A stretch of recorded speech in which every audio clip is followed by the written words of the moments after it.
Studio kiyya yookaan keekii.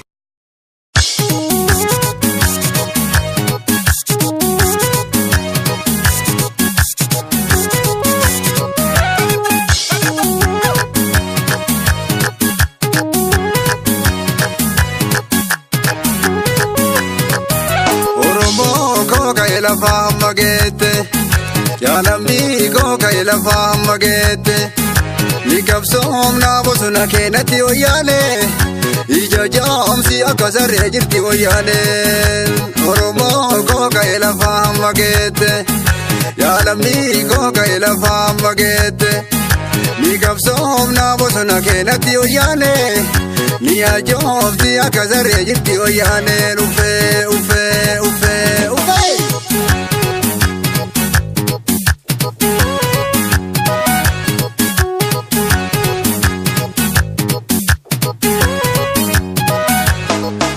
Oyane kai gali jene ma vendemtu siti mani wana getu sijipine ma vendetu oromiyande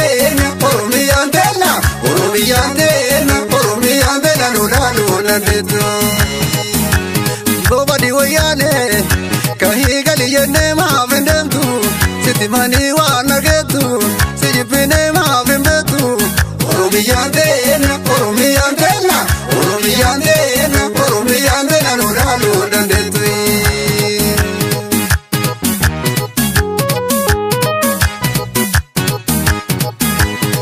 Maalumaaf jajjifannee teenya osoo teenyu buqqisa lammii keenya amma hidhannoodhuma qabsoon keenya buqqifneetiin cabsineetiin darbina diina keenya yaa Rabbi kiyya gumaa baasi wayyaanee gadee wayyaanee waraabessa nurraa kaasi qeerroon bulchu wayyaaneen dhoofnee kaamnaa irree tokko taane.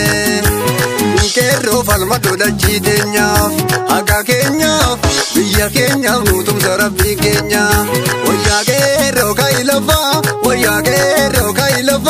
wayyaaneen diina Oromooti qabiidha ilafaa wayyaa qeerroo ka'i lafaa wayyaaneen diina Oromooti qabiidha ilafaa.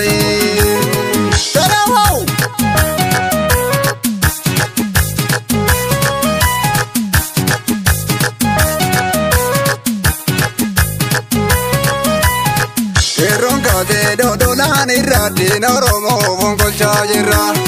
Qeerroon kaatee alantuu irraadeen Oromo alanchuuf jirra.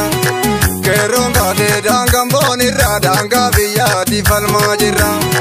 Qeerroon kaatee seeroftaan irraa seera gadaatiin bulaa jirra. Qeerroon kaatee taarsii irraa nu'aansi Rabbii kiyya. Qeerroon kaatee tabaaleen irraa barri qabsoodha kaanee jirra. Qeerroon kaatee tajimmaan irraa diina Oromoo jijjiisaa jirra. Qeerroon kaatee tan Oromiyaa Oromoodhaa barabbaan biyya. Wanni barbaannu birmaadummaa sabni Oromoo didee gabrummaa'ee. Wanta na sodaan qabule abbaa goota yoo harka kennuu didee maalla goota. Wanta na sodaan qabu ilma abbaa goota yoo harka kennuu didee maalla goota.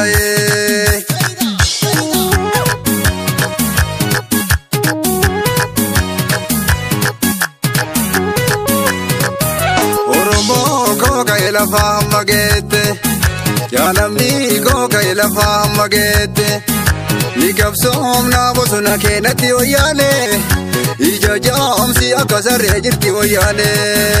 Oromo koka ilafa magete, yalamni koka ilafa magete. Nikabsom na bosuna kenati oyane, niyajam si akasare jirti oyane. Ufe ufe ufe ufe.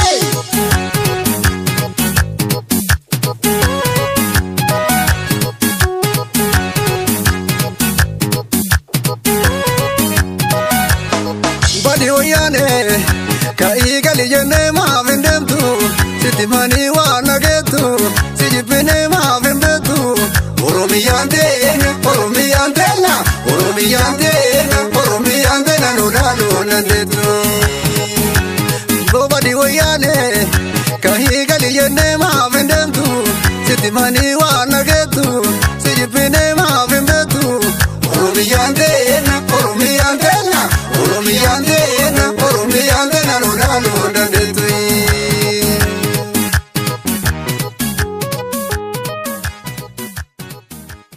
Studio Kiya Yokan Keke.